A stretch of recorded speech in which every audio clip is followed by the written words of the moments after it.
Okay, and should have that going all right. And we're only 8 minutes late. Better than last time. Yeah.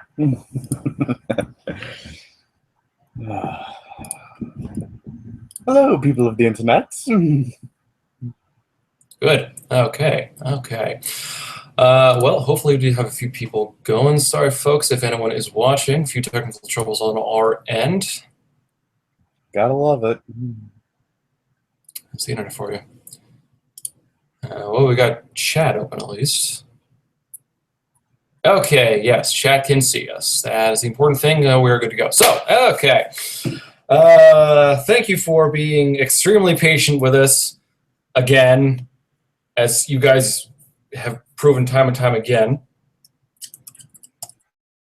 Of course, you know who I am, and joining me this month, is GC, and Leia's cleaning herself on the bed. So, hello, your Lord and Master GC has arrived. Please, no adulations. very good. Tell you what, GC, since you've done so much for the show thus far, do you want to start off by describing who you are and what you do for the show? Okay, hello, ladies and gentlemen. As our delightful host showed, I am GC. Do you want me to go by real name or what? It's up to you, dude. Better known as Keith, but I'm GC. My character is the Twisted Bastard. Putting it lightly. Yeah, nice understatement of the century. My purposes in the show is, one, my character is designed for basically helping out the Crimson Rogue. Two, I'm basically helping Kyle here as his idea man. The two of us have spent many a night bouncing ideas back and forth constantly. We're actually going to get into that later on, but he has been integral as far as creating the actual real meat of the universe within the storyline.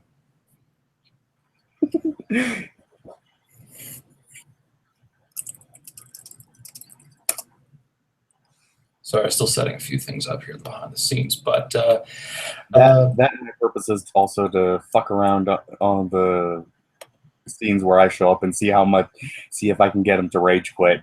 That he does do, yes. Repeatedly and often. It's like sort of a sick joke here. Mind you, he's also sat there and been tempted to sit there and put a few of my things into the bloopers, going, how many times will he make a certain noise? It's funny because every single time I get him, unfortunately, the only way we can actually get footage from GC is to actually do a screen capture from my desktop while he's on his webcam, which is why the footage sometimes looks, really low quality. Yeah. There's a reason for that. It's oh geez, you'll have to forgive me, guys. I've been awake since 3 this morning.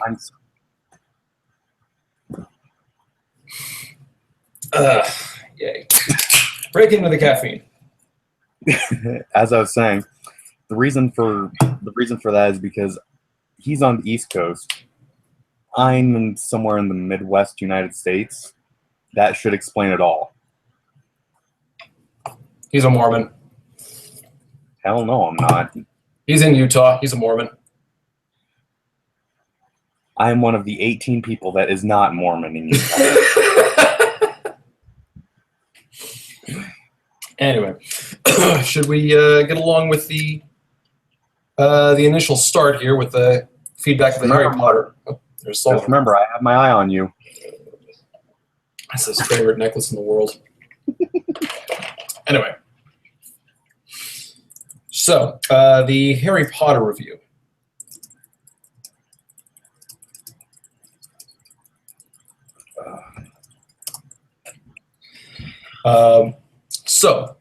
There were a few bits that got left out, unfortunately. Let me actually pull up my notes. Let me actually I'm sorry, guys. I'm all sorts of disorganized right now. This has been a weird day. Right, here we go. So, I've been looking forward to doing the Harry Potter review for a while. I just kind of wanted to save it for a significant event, and combining not just Crimson discovering what kind of a mage he is, as well as Christmas. It just, the timing was there, so it seemed like the best way to do it. By the way, before yeah. you go any further, I loved that little screen bit where you're just sitting there smiling, and then you get the fireworks. Thank you. That was one of the first things I decided I wanted to do for the review. It is just, I mean, I grew up reading the books, so of course I wanted to make a big deal out of them. And just starting off with fanfare was the best way to do it. Oh yeah, I agree with you though. 5 out of 5. 5 out of 5 on that one, definitely. I actually used to get into fights with my brother over who got to read the first book, or got to read the books as they were coming out first. I actually tricked him one year when the fourth book came out. I said, "Okay, you can read this one first, but then I get to read 5, 6, and 7 first." And since he was like, what, 10 or something at the time, he agreed. So that worked out in my favor. Yeah. Oh, little fun fact on my end. When the books first came out and my brother started reading them, he's the one who got me into them, mind you. My grandmother was totally against them. They are witchcraft, they are the devil, yada, yada, yada, whole 9 yards. Well, one day she decided she has to know what she's going up against. So she picks up the 4 books that are out, or no, the 5 books that are out at the time, and she reads them. She now has 4 copies of the 4 full sets of paperback, 3 full sets of hardcover, and 6 full sets of audiobooks. Wow. Yeah, she fell in love with Harry Potter. Good. And yes, we tease her about this. As you should have. Still got friends at work who haven't read Harry Potter. Of course, I give them endless amounts of crap for that. Heathens. Yeah, of course, I've got the reputation of being the book guy. So. Well, yeah, what else would you get at a strip joint? Yeah, I work at a strip joint. This episode. Anyway, so moving along to the notes, just general things that we didn't cover.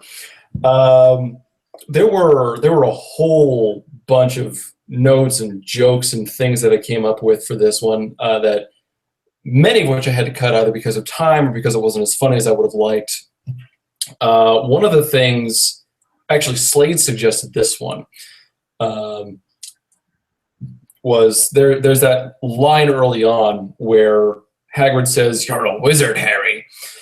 I wanted to try to tie that in some way so that NPC would come up and say, or GC might have been able to do this and just say, "You're a wizard, Crimson." And the line either would have been, "Yeah, I know, a strange woman broke into my house and told me," or something to that effect. Oh, look at how cute Leia is. Look at her. I'm trying to get, she does that all the time. She's adorable. It's the perfect trap pose. Yeah, and then you go over to try to pet her belly, and then she just, well, she doesn't actually scratch that much, so you're pretty safe. Lucky. But she is adorable. No, it's Leia is all kinds of awesome. Anyway. Things like that, but let's see.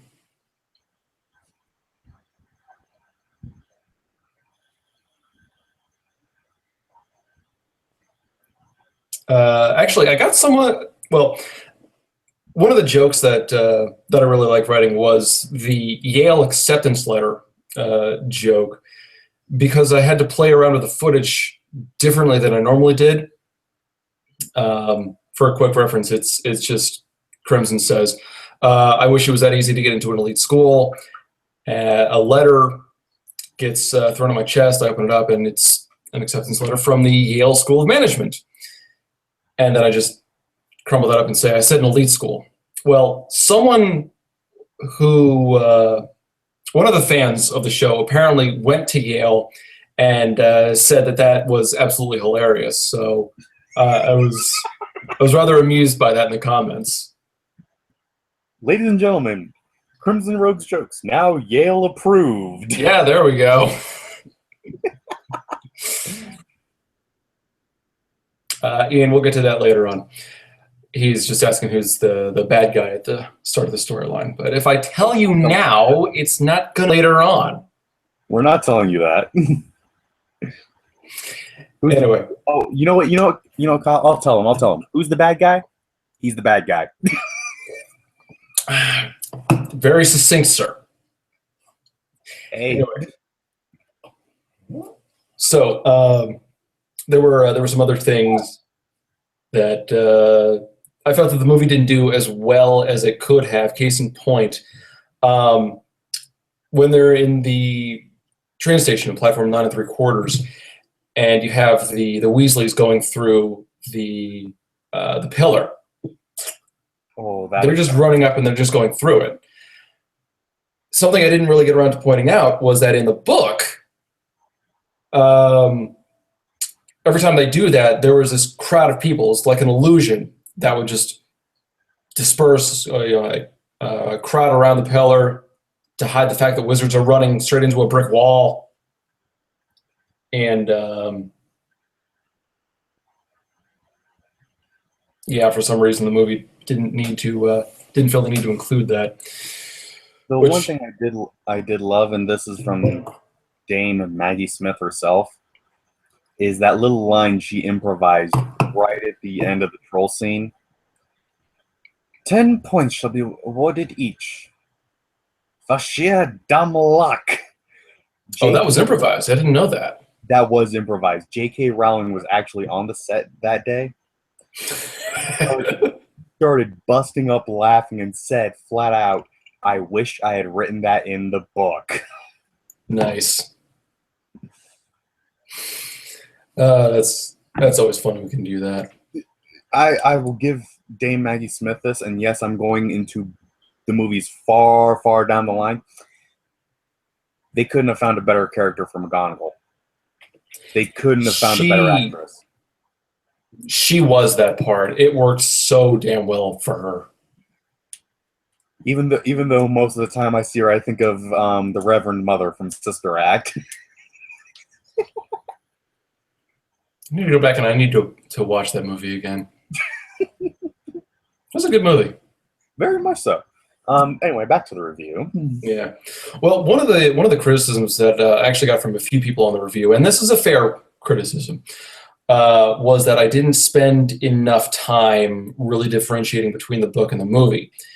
And part of the reason for that was because of how good an adaptation that the movie really was. It did a lot to capture a lot of the feel of the book, and I tried to point out differences where I could here and there. The problem is so much of it was just really minor. I mean, there was the platform difference I just mentioned. There was Peeves isn't anywhere to be found, which is sad. I mean, I found him like kind of annoying in the books, but I guess that's his role. So I would have loved to see him go up against Umbridge in the fifth movie. That would have been great. Okay, fair point. That would have been good, but I don't know if I'd be able to stand him for 4 other movies before that. But I see where you're going with that. I see where you're going with it, and I agree with you. There are points that are different in comparison to the books and movies. Oh, look, he's putting on his Deadpool jacket. Oh, hush, it's cold in here. Little fun fact, every now and then he sits there and zips up the hood and he pretends he's Deadpool. Okay? You think that's bad? You should see what my roommate got me for my birthday recently. Oh hell! Little bobbleheads. These are awesome. I mean, this one he's given a thumbs up and he's got a gun, and this one he's got the 2 katanas. So these are hilarious. I normally hate bobbleheads. These are funny. Anyway, like Kyle said, most of the differences were minor little details. Prime example is, again, the train scene. Another difference actually shows up in Chamber of Secrets, and that's the way the taps, when Harry opens up the chamber, the taps spread out in the movie and one sinks down. In the book, all it is just one sinks flat down. That's it. There are minor little differences here and there, yes, but other than that, the directors were almost spot on the entire time. Yeah, I think it was Chris Columbus who did the first and the second as director. And by and large, I think he did a great job. Yeah. I mean, come on. Yes, there were differences between the books and the movies, but here's the thing: when you're adapting a book to a movie, and this is one thing that Kyle doesn't really touch on. When Kyle sits there, and one thing Kyle doesn't touch on is that some people see a scene differently. For example, Kyle might see that scene I mentioned with the Chamber of Secrets. He might have seen it exactly how the movie portrayed it. I saw it differently. That's what it is in my mind. Is one of the sinks just sinking down instead of all of them just opening up like that. Kyle saw it differently. He saw it like the way the movie did. Everyone's imagination is different. No one has the same. That's a good point. Thanks for that. Yeah, I mean, I try to remain as objective as possible during these reviews, but really, most of these thoughts are my opinion and my stupid jokes. So every once in a while, you're just going to come out and you're going to miss a few things or misinterpret a few things or something like that. That's really the difficulty in reviewing a good adaptation, because if we're talking a bad adaptation, if I got something like Percy Jackson that I'm able to completely decimate because they got the characters wrong, they got the setting wrong, they got the themes of the world wrong, they got the the effects of the world wrong. The only things they got right in those movies were minor details. That's it. People were complaining about Annabeth's hair, for example, which has always amused me, because people will complain they're, oh my God, she's supposed to be, I think she's supposed to be a blonde. And I'm looking at that, I'm like, okay, I guess, but I don't care about that. I'm more worried about, I'm more annoyed about the fact that they've completely changed the entire basic feel of the story now, because now it's not this journey of self-discovery, it's a fucking treasure hunt. Yeah. And not even a good one. Yeah. But that's just how it is. And yeah, Sea of Monsters eventually. We're like 9,500 subscribers now, so soon-ish. If you do another April Fool's joke on that one, someone's gonna kill you. You know that, right? They might. And I don't know if I'm doing an April Fool's joke this year. You are so full of shit. Well, I can't give it away, can I?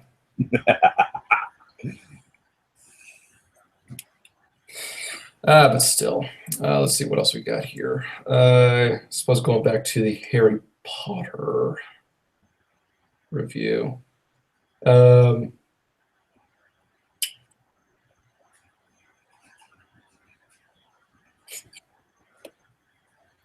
managed to get a good number of things from all my notes, actually. Damn. Mind you, Yeah. people, I don't have the notes. He has the notes.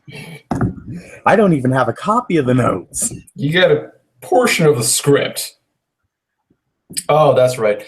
Someone actually asked this in the comments section if I was going to be able to put in why I didn't put in a Full Metal Alchemist reference, just because of the reference to the Philosopher's Stone. I actually attempted to. I found the clip that I wanted. The problem is the little girl and the dog. I'm gonna kill you. No, that joke's not funny. I got a buddy at work who routinely does that. Last time he did it, I literally grabbed him by the collar and tried hoisting him up. Must have been interesting doing that at a strip club. People probably thought it was part of the show.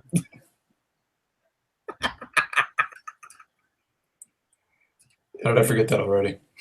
Huh? No, it was the scene where he discovers why the search for the Philosopher's Stone is called The Devil's Errand, and I'm not going to spoil it for anyone who hasn't seen it because FMA is an amazing anime. You should go check it out, especially Brotherhood. Oh boy, shit gets real. Anyway, the problem with it. That's even wilder. Was it? Brotherhood.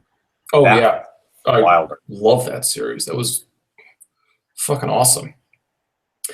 God, I've lost my train of thought. This is. I need to get more sleep. You were on the train of thought in regards to Full Metal Alchemist. Yes, Full Metal Alchemist joke and why you didn't put it in. Well, I mean, really, the problem was just the clip that I wanted to use would not have fit properly, just because he didn't have anything really funny about it. Not without possibly hours of going through footage that I don't have, because I need to get all this stuff off of YouTube. And even when YouTube does have it, sometimes it's not the best quality, and it just takes away from the feel of the overall review. And it's a whole bunch of crap that I got to go through.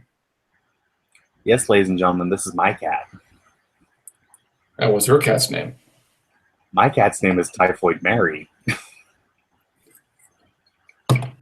People thought I was weird naming my ginger cat Ash Tongue the Deathsworn. I didn't name her.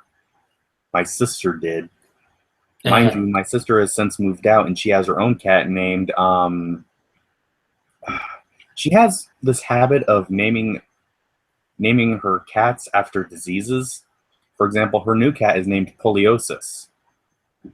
Coliosis? Poliosis. Okay, there was a bit of static there, but still.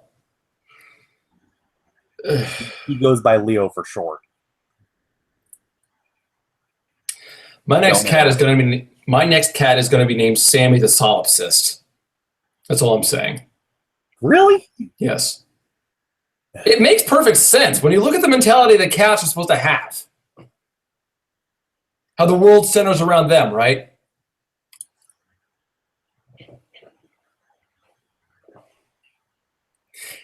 Anyway, just looking at chat real quick. And get a dog and name it Penicillin.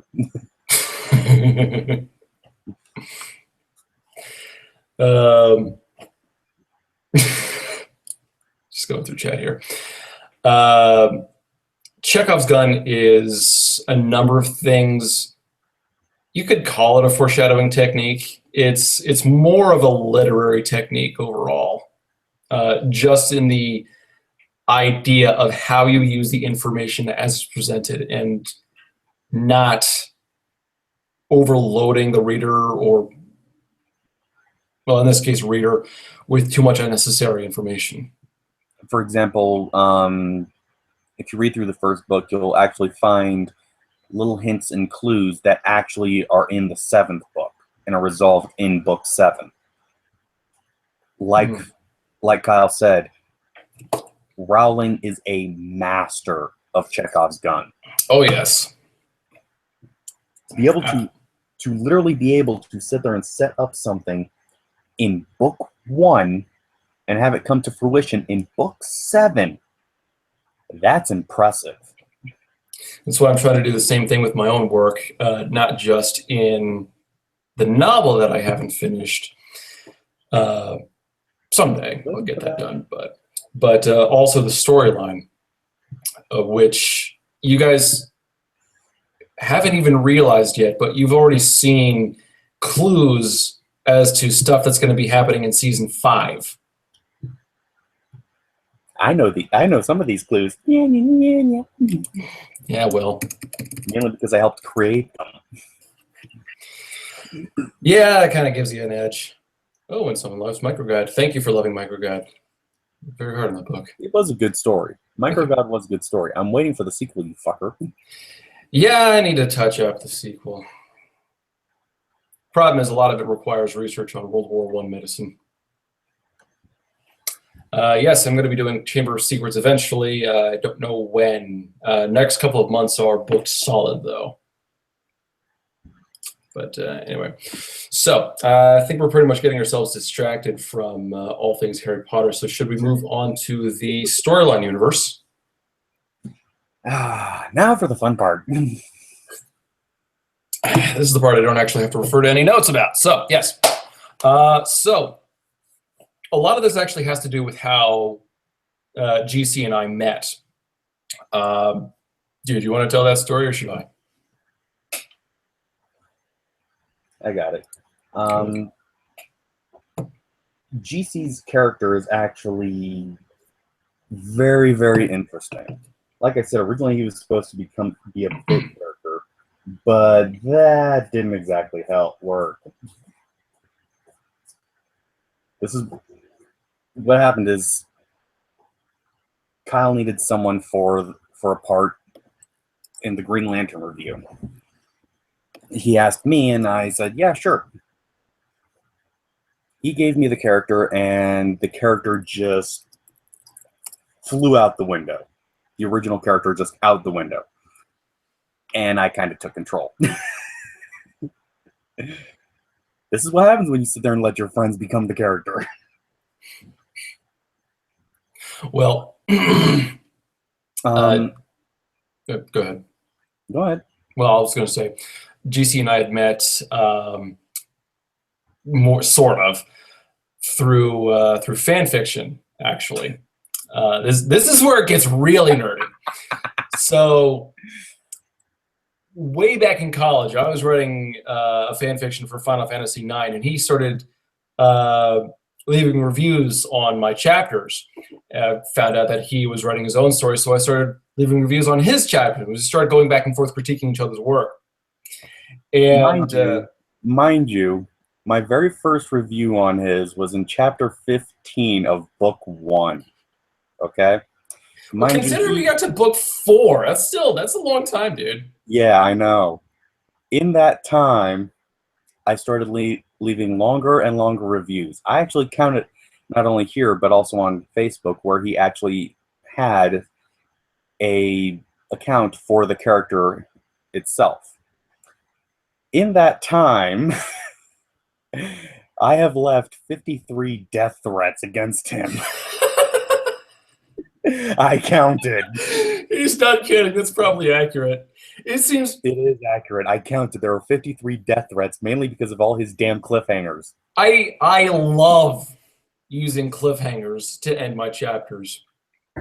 And it seemed every time I did, oh my God, Krim, this time I'm going to leave a bomb at your apartment. Oh my God, Krim, this time I'm going to cut you in half with a sword.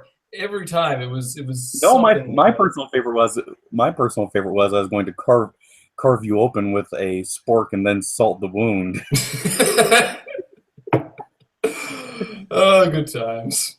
And this back and forth bickering and death threats is pretty much what formed the relationship between Krimson and GC within the storyline. Mind you, GC is more vicious and sarcastic than I am. Shut up, Kyle. I didn't say anything. You were thinking it. But that's the way GC is. I'll let you all in on a little spoiler alert. If you don't want to hear it, go ahead and mute now. When do they know when to unmute? Yeah, right? I'll give you a thumbs up when it's time to unmute. The way GC is he is actually functionally immortal. before you start freaking out. Well, we still need to work on some of the details on that. Yeah. Long story short, when I say functionally immortal, I mean there is something that can kill him. You've already seen it. Again, Chekhov's gun. But that's way down the line.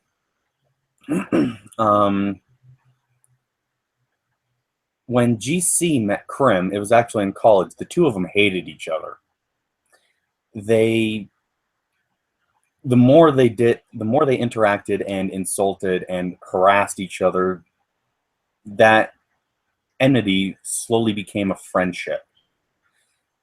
Mainly built on sarcasm, insults, threats, and helping each other when necessary. Usually through grumbling.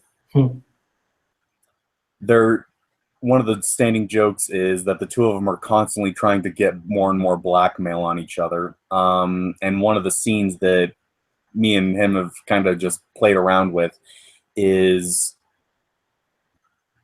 Crimson sits there and finds one of GC's old journals. And he's sitting there and reading through it. GC calls him and says, "Hey, what's that you're reading?"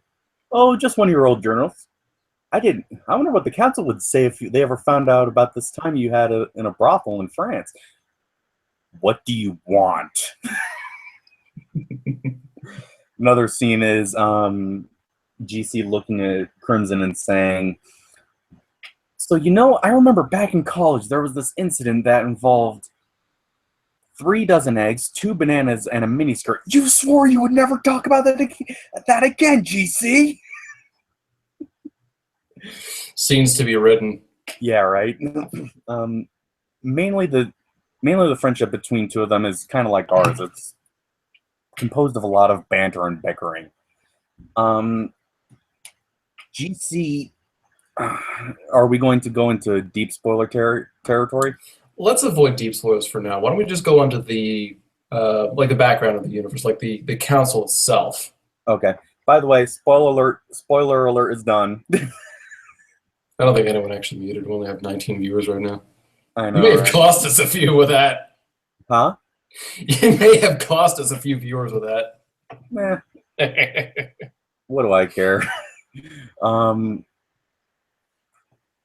thing with the council is, again, it was supposed to be just this minor thing, but me and Kyle sat there and started just building on it and building on it and building on it. The council itself is composed of 9 mages, each one basically governing over specific elements. For example, GC is actually one of the counselors. He is the counselor in charge of ice. Actually, that goes back to what GC means, and this actually came from GC himself. GC is actually short for Glacialis Caelum. Just so you know, that is Latin. The name means frozen heavens.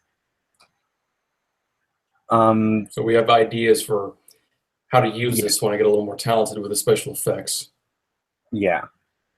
GC isn't even actually his real name. It's his title. GC, Glacialis Caelum, the Frozen Heavens. The reason he has that title is because he is well known for basically turning battlefields into Arctic wastelands. Usually by raining snow, ice, and blizzards just from the sky, from a clear sky onto the opposing forces. Let's see. Like I said, there are 9 council members, and there are 4 high council above those, basically as the watch guards. What else do you want me to go into? Well, I mean, that could list with the, well, I don't know if we actually want to list the particular elements just yet. Yeah. Fun fact, you've already met 2 of the other council members. Indeed. We're not telling you.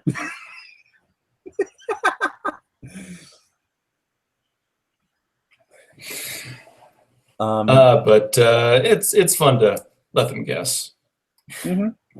One thing, though, is that again, with how old GC is, don't even bother asking how old GC is. I don't even know. The calendars have changed many, many times.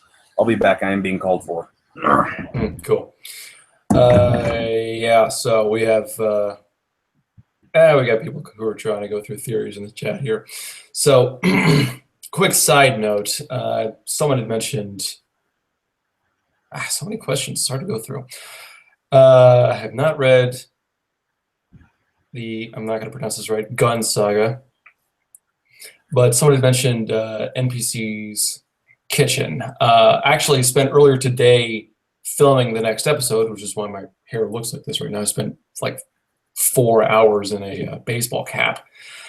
We're actually cooking something from the World of Warcraft cookbook, and as soon as I find something that I actually like, we might do something from the Doctor Who cookbook after that.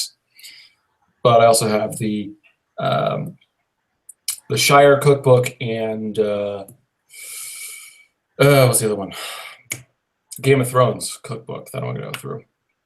So all sorts of fun things to do. Plenty of food to have. But the Warcraft cookbook alone is going to have months worth of stuff to do.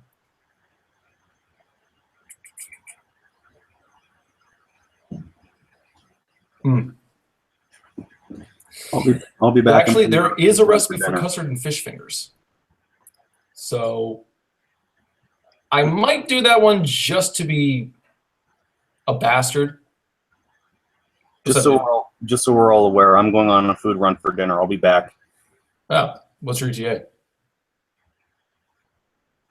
Keith. Okay, I guess he's out. So, well, that was a tad unexpected. I was kind of counting on him being here a little longer. I'll be back. Oh, I thought you were out of the room. When are you going to be back? Dude, relax. We're live! I know we're live. I'm not the one who writes the schedules. I don't know how long your food run's going to take. The food run won't take that long, okay? I'm heading over to Papa Murphy's. Relax. I don't know how far that is. About 5 minutes away. Okay, fine. Gods, you're worse than my last ex. Oh, God. So I miss you so much. What the hell is wrong with you? Go! Fine, I'm not bringing you back pizza.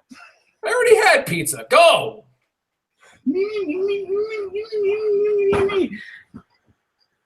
Ladies and gentlemen, just remember, he is a royal bitch. Fuck you. No thanks, you're not my type, and I'm definitely not that desperate. There ain't enough alcohol in the world. Get your goddamn food.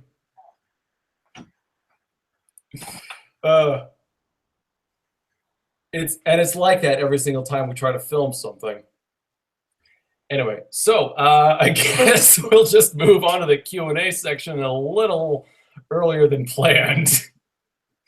That was not scripted. No, that was pure ridiculousness. So let me see if we can find a good question here.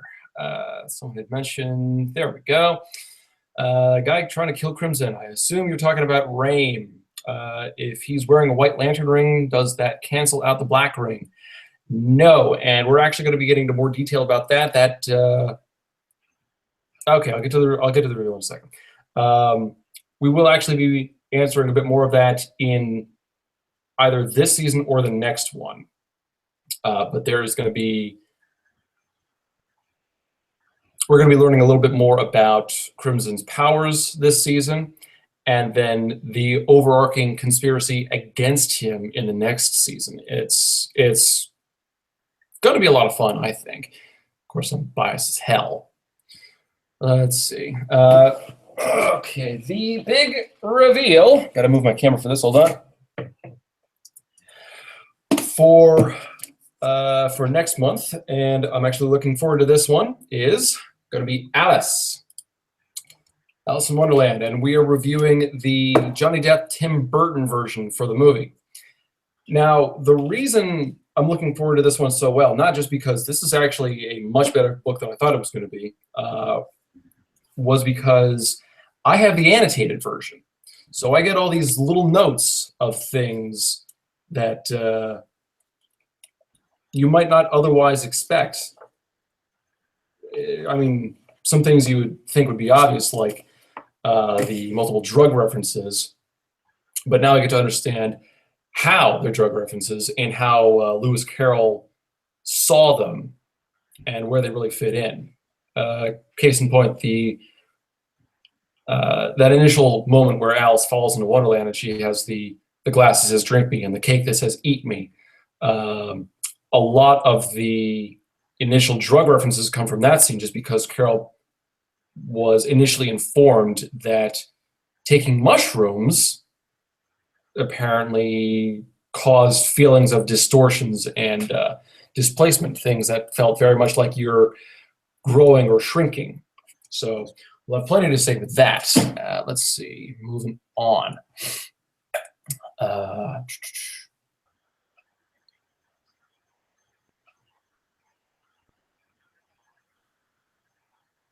Dog Walker, you mean Doug Walker? He doesn't really do story stuff. He just has weird things with his side characters. Let me see.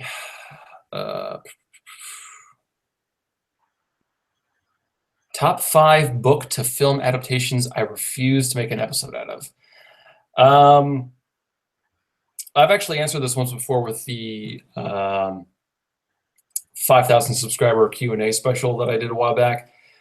I don't really have a list of things that I'll never review, but I have a list of things that I probably won't review for one reason or another, because I can't make them funny, or I don't have enough material on them, or whatever. And pretty much the only things on those are political in nature, or they're military-based. Case in point, American Sniper. I don't think I'll ever review that. Lone Survivor. Brothers in Arms, things like that, which I have the movies and books for 2 of those 3.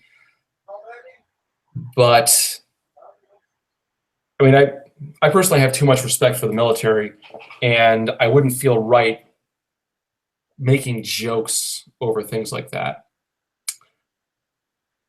So unless I were to make a straight analytical review, which really isn't my style, because I'm a goofy bastard, then I don't think I'd ever really get around to them. It wouldn't be the book was better. So no. Other things I probably won't reveal include things like The Basketball Diaries, which is about a school shooting, and I'm kind of on the fence as to whether or not I should review Atlas Shrugged, because I really liked the book, not so much the movie. But at the same time, I'm worried that the comment section would become a battlefield just because of politics. So that's something to concern myself with. Let's see. Will I review the Spiderwick Chronicles adaptation? Probably. I have 3 of the books on my shelf right now. I might get around to them. It's just a matter of, at this point, I've got like 190 things on my movie list to review.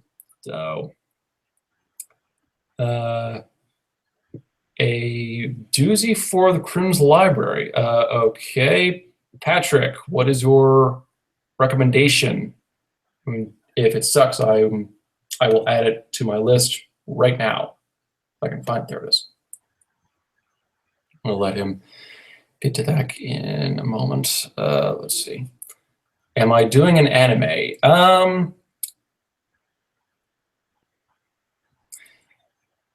I don't think I have any animes on the movie list to review, so I'm not opposed to it. I just don't know if I ever will.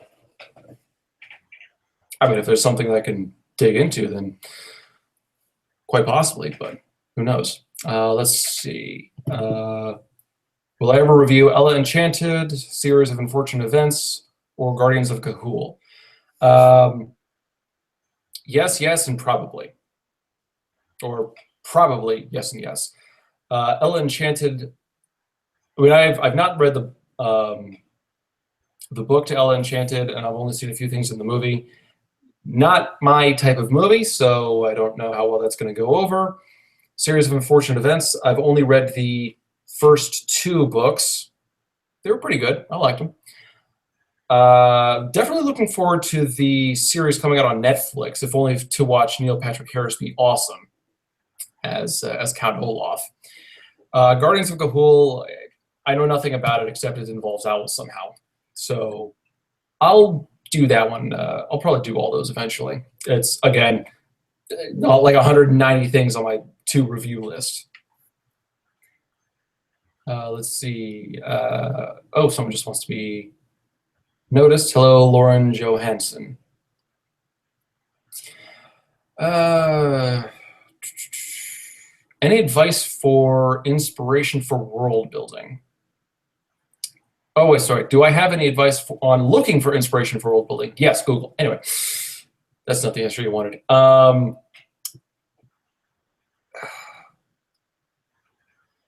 The way I like to look at world building is you got to go in detail as far as every little thing that would have to exist within this world. Case in point, people will often try to set up like one single distinct thing, distinct from our own world, and that's enough. Well, no, it's not enough. I mean, when I was setting up my novel, or better example, Harry Potter, it's not just that you have a bunch of wizards going around casting magic. You also have to consider what are the economics, what kind of sports do they play, what kind of food do they eat, things like that. How do they interact? What are the politics like? What's the culture like? Understand what makes general culture and general interaction in reality, our reality, I should say, more. God, I'm sorry. Sorry, I'm not used to talking for this long. Understand what makes everything work within our reality, and then you can try to find ways to make that work in your reality, however you're trying to set that up. Is a real short way to answer that. Hopefully that got it. My thoughts on Rogue One. I loved Rogue One. The problem is I was kind of in a bad place when the movie came out, so I didn't have the energy to do a Rogue review, which was such a shame because I would have just brought back my old joke of, hey, anytime you want a movie to be awesome, put Rogue in the title, and that would have been fun. Although I did have this skit in mind that I wanted to start out with when I was going to open up the Rogue review. And it was just going to be how everyone saw, what everyone was talking about when Rogue One came out, and it's going to be a bunch of copies of me standing around saying, oh my God, the special effects were amazing. Oh my God, the main character was great. Oh my God, I love this. I love that. And then it would have been what Crimson thought of Rogue One, and I would just would have jumped up and said, fuck yes, Donnie Yen! Donnie Yen was the main reason I went to see that movie, just because I loved his performance so much in Ip Man, which if you haven't seen, you should see. It is amazingly good. The story in Rogue One was okay. I mean, they did have a few issues here and there, which I won't get into because that unfortunately requires revealing spoilers. I will say that I absolutely loved this movie as far as it doesn't really center around Jedis for once. So we get to see a lot more of the universe and different characters just having to fight this extremely difficult struggle.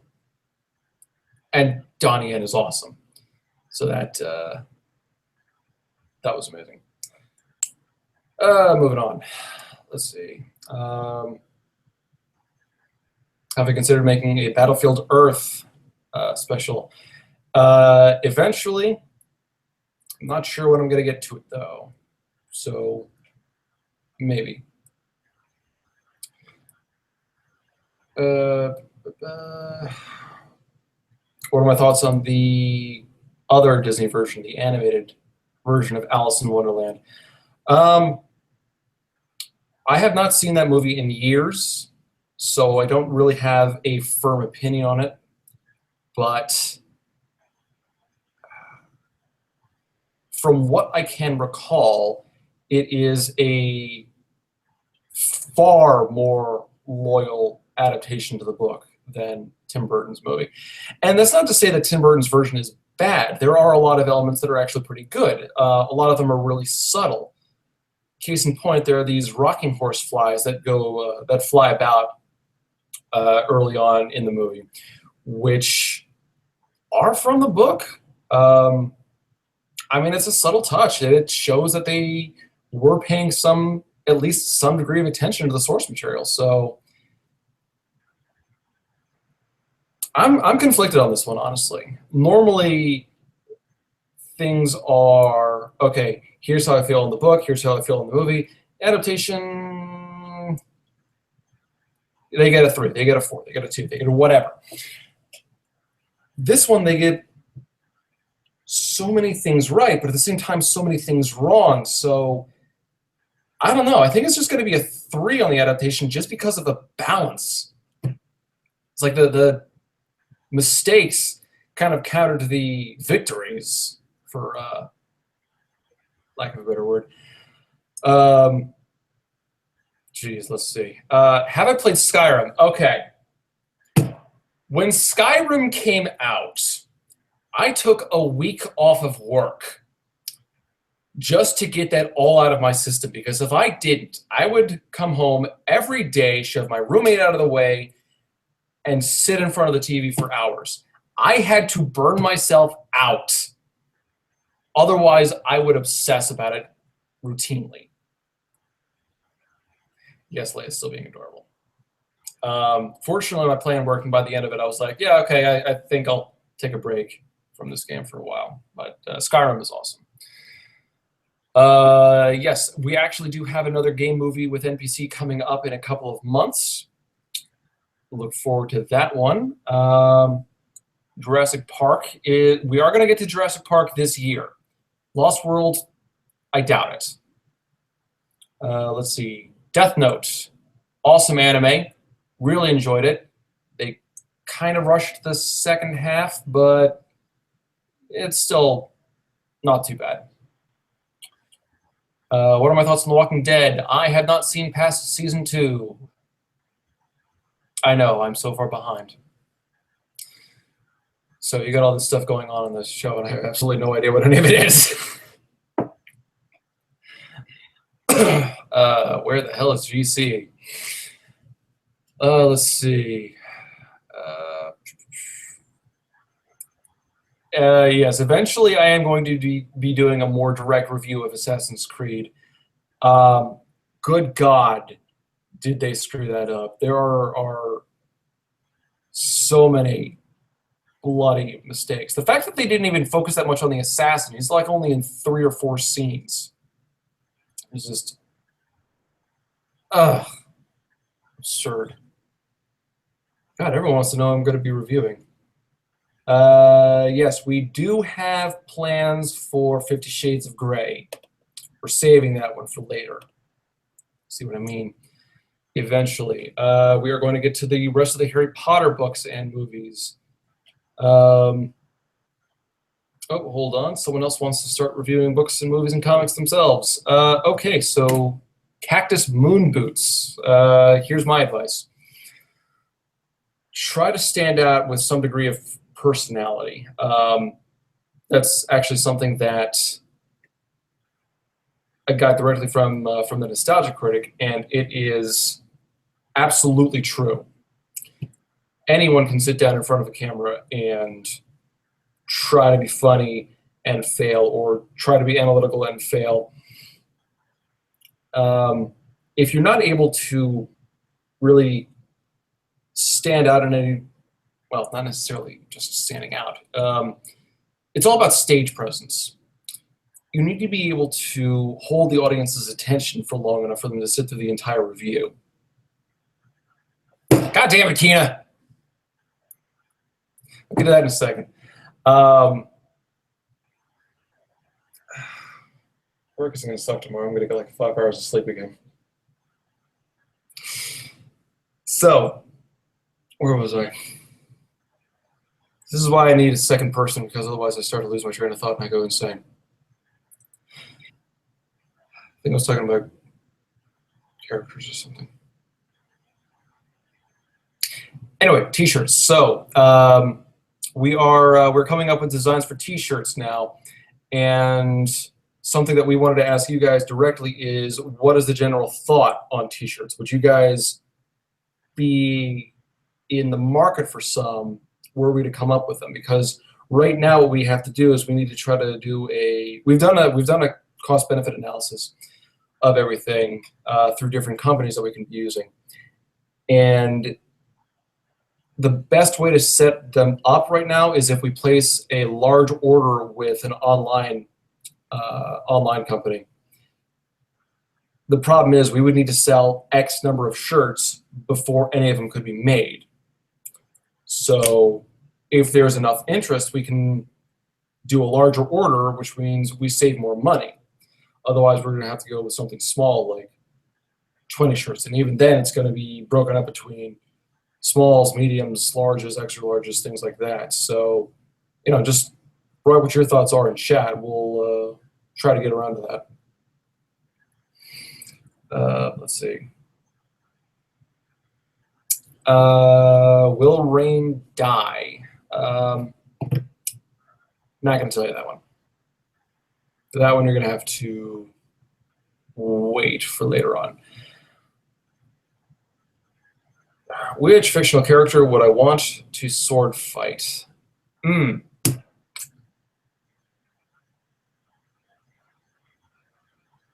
It's an interesting question. I'm not actually sure. I'd actually have to give that one some thought. I'll try to come back to it later on. And by that, I mean I'm going to forget about it in 5 minutes. And by that, I mean I'm going to forget about it in 30 seconds because I've been awake since 3 this morning. Woohoo! Insomnia's a bitch. Anyway, shirts will probably be like $15. I think that's the estimate we were going with. Oh, L's Overtune. Hey, we're always looking for more designs, so yeah, just contact me over the Facebook page or on YouTube, and hey, let's talk business. Could definitely use more designs. We just have the 2 thus far. Gravity Falls, excellent cartoon, very funny. Absolutely loved it myself, and I am so giving GC crap when he gets back. He was supposed to be back by now. Oh yes, crossover with the Dom. That's something people have been telling me all month, and I've not yet reached out to him because I have too much on my plate right now, but I do eventually want to do a crossover with him. And that actually leads me into something else. Last month, for those of you who are not aware, those who do not follow on the Facebook page, I was invited to do an interview for the show on a podcast called Generation America. It was a great time. First off, Slade set the whole thing up, so she's awesome for that. But we had a good time. We got along very well with the hosts there. They loved the idea. This was supposed to be like a little 30-minute interview. Who are you? What do you do? That kind of a thing. It turned into just over an hour that we were there talking with them, which was awesome. And they wanted to have us back. They actually suggested getting us back sometime in March or April. So eventually, you guys are going to get a link to the live stream whenever they're able to publish it, or not live stream, the podcast, when they publish that. Hopefully, we'll be able to get that together soon enough. That's it was a lot of fun. Hopefully, you guys will like it too. What do I think of Game of Thrones? I'm assuming you're talking about the whole series. Absolutely amazing. I love those books. I do eventually want to review the books and the TV show. The problem is like what I have with the Harry Potter review. It seems like a very solid adaptation, so there's not going to be a lot for me to criticize in that department. I'm not even sure there's going to be a lot for me to say otherwise. It's an excellent series. Again, I've only seen the first series because I don't watch TV, but I don't know, maybe. Let's see. If someone wanted to get in touch with me, yes, we do have an email, but you can either try to contact me through Facebook. That is going to be the easiest way for you. And there are Facebook links to, there are Facebook links to the Facebook on almost every video that I put out. Specifically, or mostly the Book is Better videos. Stick with those. I'm starting to fade here. Hopefully, it can last at least a few more minutes. If Linkara asked for a crossover, I would probably start doing backflips until my arms fell off. That would be absolutely amazing. I mean, even to have him like a cameo would be more than amazing for me. Let's see. Sleep is for the weak. Got to entertain you guys. Let's see. Ratchet and Clank. Well, I'm jumping all over the place here. Princess Bride, might review that eventually. Actually, just picked up the book like 2 months ago. I ran out of room on my bookshelves, so it is actually on my nightstand right over there. I might get to that sometime next month. I actually don't drink that much coffee, which weirds out some of my coworkers to no end. I'll have the occasional Coke and Frappuccino, when I'm driving in. But yeah, not really a coffee guy. So all the energy I exude on a daily basis is all natural and probably a result of carbs.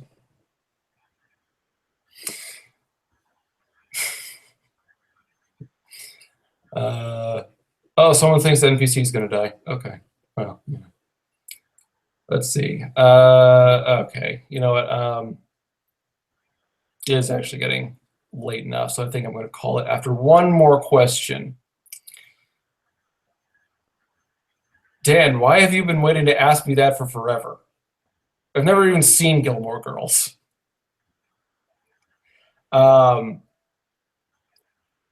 It's a random ass question.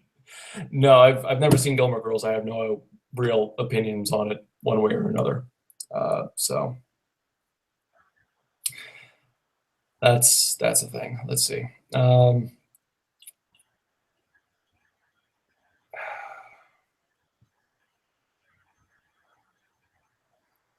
Oh, here's what I meant to get to earlier.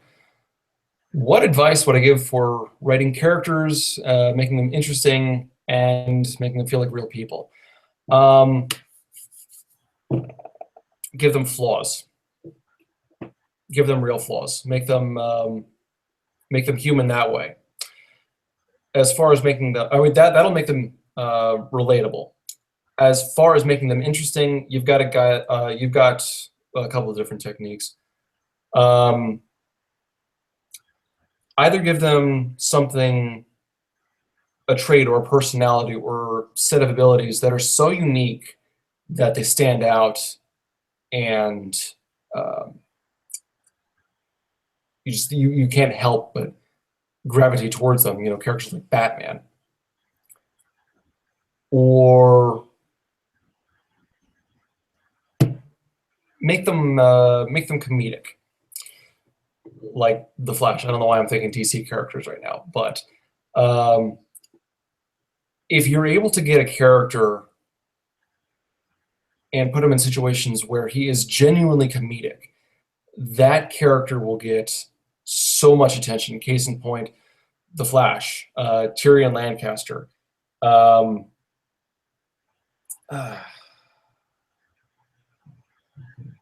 Luke from Luminarium.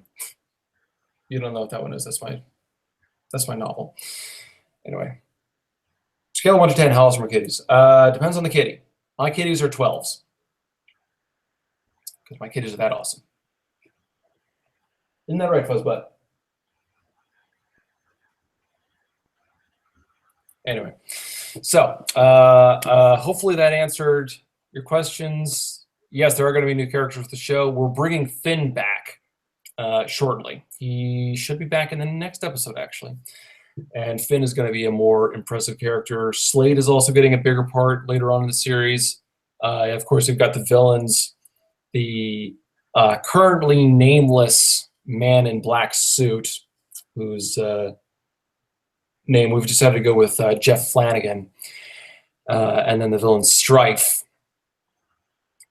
And then we've got more characters beyond that. So we're gonna have some fun. Yeah, we really moved for, well, not for the Maze Runner, but right before it.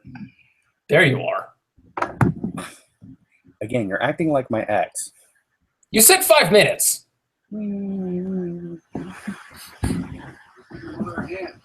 Already have the food brought in, Gunny. Hold on.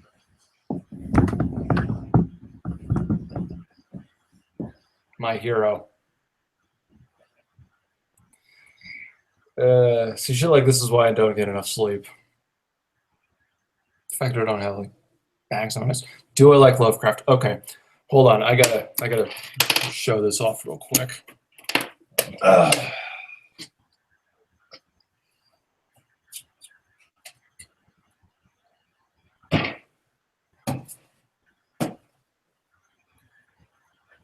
So, for those of you who do not know, I actually have all my really nice gilded books up there. One of which is the complete works of, see if I can actually, there we go. The complete works of Lovecraft.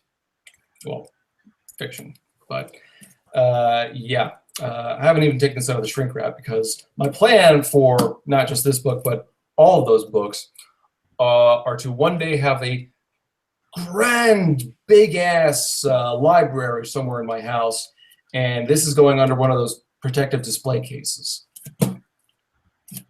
So, yeah, eventually I am going to have to read the works of Lovecraft. I'm not sure if I'm going to be reading from this book, which is unfortunate, because this is too nice. I mean, look at this. This is, pages are all silvery. That's not just glare. That's like actual detail on the paper itself. We've also got other things, like I've got the Divine Comedies, I've got the works of Aesop, I've got the Le Morte Author, which is, now that one I'm going to be reviewing eventually, but we've got plans for it. Anyway, I might have to abandon GC here because I'm supposed to be waking up for work in 5.5 hours. So, yeah.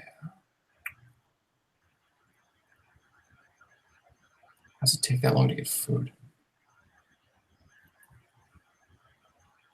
Yes, I know it is a problem to have a book I'm never going to read, and I do kind of feel sorry for it. But I just look at this. Look at it. It's so pretty. Besides, this is a Christmas present. No, I do not want to go to sleep. That's what Starbucks is for.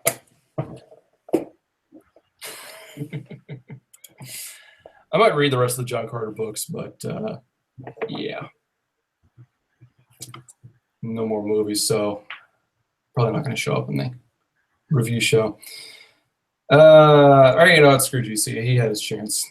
So thank you guys for... oh, hold on. Sorry, Patrick, I think I missed your question.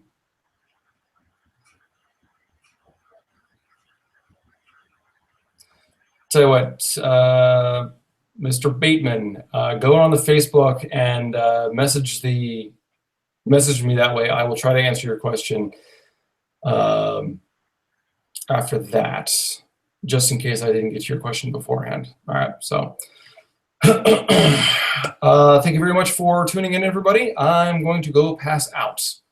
And